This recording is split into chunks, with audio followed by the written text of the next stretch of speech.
vez uma galinha ruiva que morava com seus pintinhos numa fazenda. Um dia, ela percebeu que o milho estava maduro e prontinho para colher e virar um bom alimento.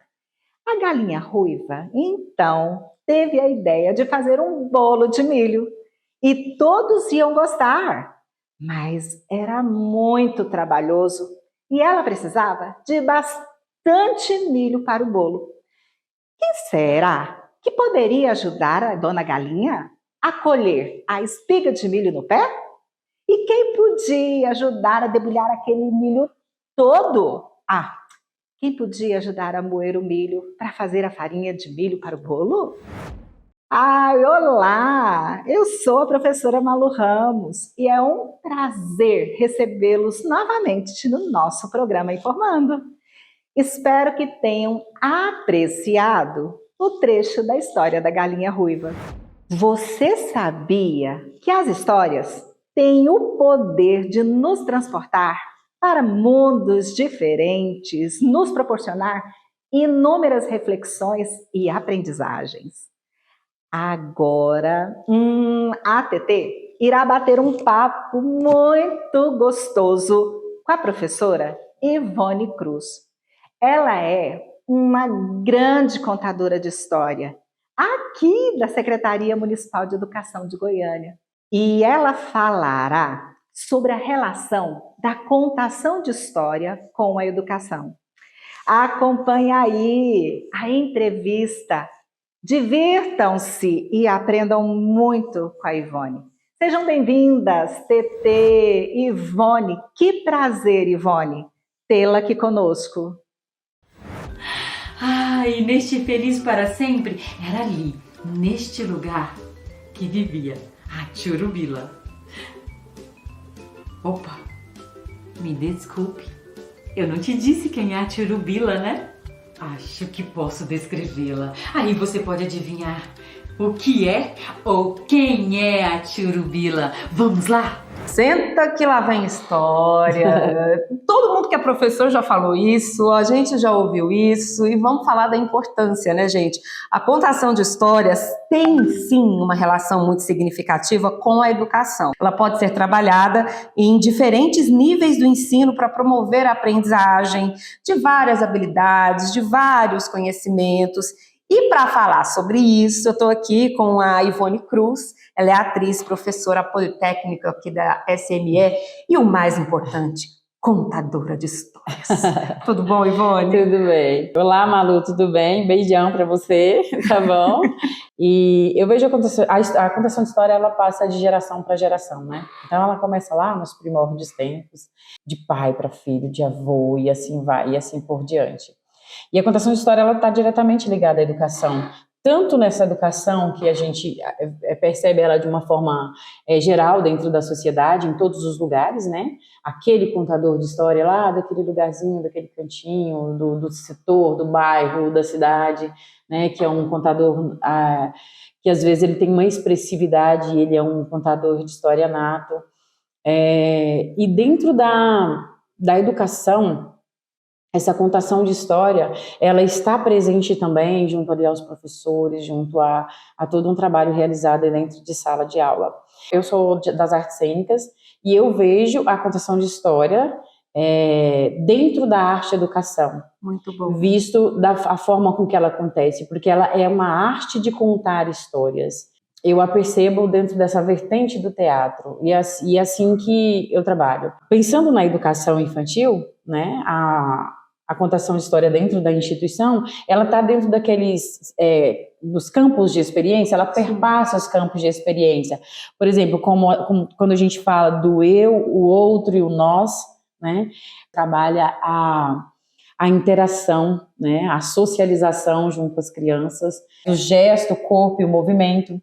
Né? A contação de história ela está totalmente ligada a isso. Então, nós trabalhamos o corpo para contar a história, nós trabalhamos os gestos, ela é uma vertente do teatro, então ela prevê personagens, e esses personagens nos permite expressar. É importante que a gente entenda a simbiose, de certa forma, da contação de histórias e com a educação. E essa visão que você está trazendo, Ivone, é extremamente importante, porque, veja bem, ela começou lá no CMEI, né? Com os bebês, que a gente acha que bebê não ouve, o bebê gosta da história, do tom de voz, né? De explorar ali, através da exploração do brinquedo, de ouvir a história. Depois tem as crianças bem pequenas, as crianças pequenas, esses campos de experiências. Isso. Percebam que ela está trazendo aqui pra gente as possibilidades da gente fazer esse link, né? Mas aí a gente tem outras possibilidades. Existem várias possibilidades. Quando eu trabalho tem a personagem Omelete, contadora de história, do qual eu faço trabalho junto com o Alexandre Rocha Salles, né? E hoje nós temos a Luísa também, que colabora também, está junto com a gente, fazendo esse trabalho dentro da Rede Municipal de Educação de Goiânia. E quando a criança, ela se identifica com o personagem, ela vê o personagem, ela trabalha esse personagem, ela visualiza esse personagem, ela está trabalhando ali a imaginação, a percepção, a identificação. Ali nós temos os traços, sons, cores e movimentos também, que é a questão daqueles campos de experiências lá da educação infantil. Falando também da questão da escuta, fala, pensamento e imaginação. Quando a gente fala disso, tá tudo, é a oralidade, né, expressa ali dentro da contação de história. Então, é o ouvir, o imitar, o reproduzir estes sons, o recontar, o contar, está tudo dentro dessas questões. E depois a gente fala dos espaços, tempos, quantidades, relações e transformações. Aí eu vejo um todo dessa história. A questão do tempo dessa história, onde ela acontece, em qual momento ela está, a questão da própria estrutura do texto, o começo, o meio, o fim, né? Onde se desenrola em um conflito e existe uma conclusão dessa história e que acontece ali neste momento todo um fluir de emoções, né? De acontecimentos para o desenrolar dessa história. Maravilhoso. É uma descarga de emoções que acontece ali e que isso permite transformação. A criança, ela escuta a história, ela se identifica e ela consegue, inclusive, resolver problemas. Eu gosto muito daquela atividade de mudar o fim da história. Se você pudesse mudar o fim dessa história, como é que seria? Como seria? Né? Se você pudesse fazer tal coisa, como seria? A criança,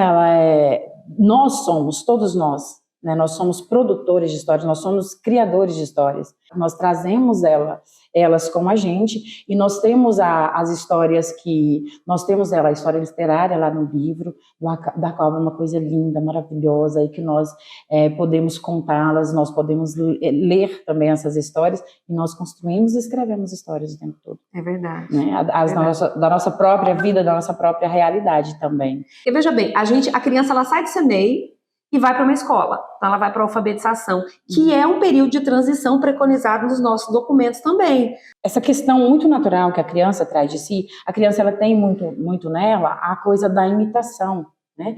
Ela vê e ela faz, ela imita. Então, trazer isso para a realidade de uma sala de aula e trabalhar isso com as crianças de uma maneira natural, envolvendo ali os livros, são as histórias que elas trazem das famílias, as histórias que elas trazem da sociedade. Isso também precisa ser envolvido dentro da escola. É interessante que o professor traga isso de uma forma muito tranquila, vivenciando um processo. Porque esse processo, ele vai acontecendo, né? Eu não consigo planejar algo e pensar, isso vai ser desta forma. Não, a contação de história, ela acontece também ali. Tipo assim, eu vou trabalhar a família do M, então vou olhar aqui a história do macaco sapeca. Aí a história ela perde sentido, ela perde toda a essência que ela traz. Né? Porque geralmente é isso que a gente vê, né? Como é que seria a proposta para ser mais rico e aproveitar mais esse momento? Bom, a gente tem uma escolha da história. O professor, ele escolhe a história e as crianças também escolhem a história. E esses momentos, eles podem ser construídos dentro de uma sala de aula. Então, nós costumamos escolher as histórias pelo gosto, pelo sabor dessa história. Muitas vezes, por que a gente escolhe uma história? Pelo título, pela capa, pelo tema também. Não, isso me chama atenção aqui neste momento, por isso, por aquilo. Então, isso traz um sabor, né, neste contar a história, e a gente tem um prazer em contar essa história, e a gente degusta ela com mais interesse. E a partir disso, existe uma construção diferenciada do que simplesmente, eu preciso trabalhar isso, então vou trazer essa história. Às vezes a história nem é tão construída, e às vezes a gente traz a temática, e ali a gente se perde no meio deste acontecimento, porque essa história ela não traz uma essência maior, porque elas não nos tocam. Então, a história ela precisa tocar o nosso coração, a nossa alma, e aí ela se desenrola ali de uma forma bem interessante. Dica de planejamento, quando a gente for planejar lá as nossas intervenções. Eu queria que você deixasse, Ivone, uma dica para os pais e professores sobre essa importância da história, da contação de histórias, né? Às vezes a criança, ela traz um livro para contar antes de dormir, todo dia ela quer o mesmo livro. Gostam dessa repetição, por que elas gostam disso? E a importância mesmo da gente não deixar de contar essas histórias. Conta outra vez, né? Conta de novo. Conta de novo. Você conta aquela história? Hoje você vai contar histórias?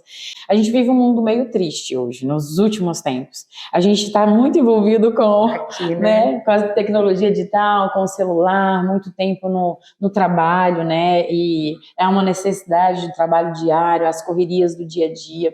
E a gente não tem um tempo para conversar com o outro, para contar uma história para os amigos, para contar as histórias para a família, né? E os pais também, eles fazem muito isso, os professores também. Muitas vezes a gente tem lamentos, né? Mas a gente conta essas histórias todos os dias, cria este momento. A história precisa de uma ambientação, de um lugar organizado, isso é importante para o professor, organizar o ambiente, preparar a criança para ouvir a história, e a gente prepara este ambiente e cria este momento para ouvir essa história, para contar essa história, degustar ela com delicadeza, como se fosse um banquete ali, sabe, servido com toda a elegância, é assim que precisa ser. Então, muitas vezes a gente não compartilha esses momentos que são nossos, né, com os outros, porque nós estamos cheios de atividades, cheios de trabalhos, e a gente não se dedica a este tempo. Então, a sugestão que eu dou é conte histórias para o seu filho, conte história para os seus alunos, para as suas crianças, né? E quando iniciar este processo de contar essas histórias, você vai perceber que muita coisa bacana, muita coisa interessante começa a acontecer. E a gente não quer largar mais não, e a gente quer continuar contando história, porque a gente percebe um diferencial, e para além do conhecimento que essa história ela nos permite, ela permite à criança, a gente tem um degustar mais feliz da vida. E isso é o mais importante. É verdade. Nossa, Ivone, se deixar, nós vamos ficar aqui horas falando sobre isso, mas eu quero te agradecer essa troca e essa lição que você traz pra gente no Informando de hoje. Obrigada. Eu agradeço o convite de coração. Obrigada, Malu. Obrigada, TT. Agradeço também a Jordana, né, que entrou em contato comigo para eu estar aqui. Obrigada de coração. E me convide sempre, estarei aqui sempre compartilhando e podendo colaborar com vocês. Estou aqui. As portas estão abertas. O nosso ambiente podcast está aberto para você, para a gente contar histórias. E volto com você, Malu. Oi, Ivone. Um beijo carregadinho de saudade, muito especial para você também. E nós chegamos ao final do episódio de hoje e esperamos que as informações compartilhadas tenham contribuído para ampliar o seu entendimento sobre a contação de histórias. Pode ser, gente, olha, a contação de histórias pode ser uma ferramenta valiosa na educação, pois estimula o desenvolvimento cognitivo e emocional, promove habilidades de linguagem e comunicação e contribui para a formação de indivíduos criativos, críticos, empáticos, além de ampliar o repertório literário de quem lê uma história. Até semana que vem, gente. Eu espero vocês. Um beijo. Tchau, tchau.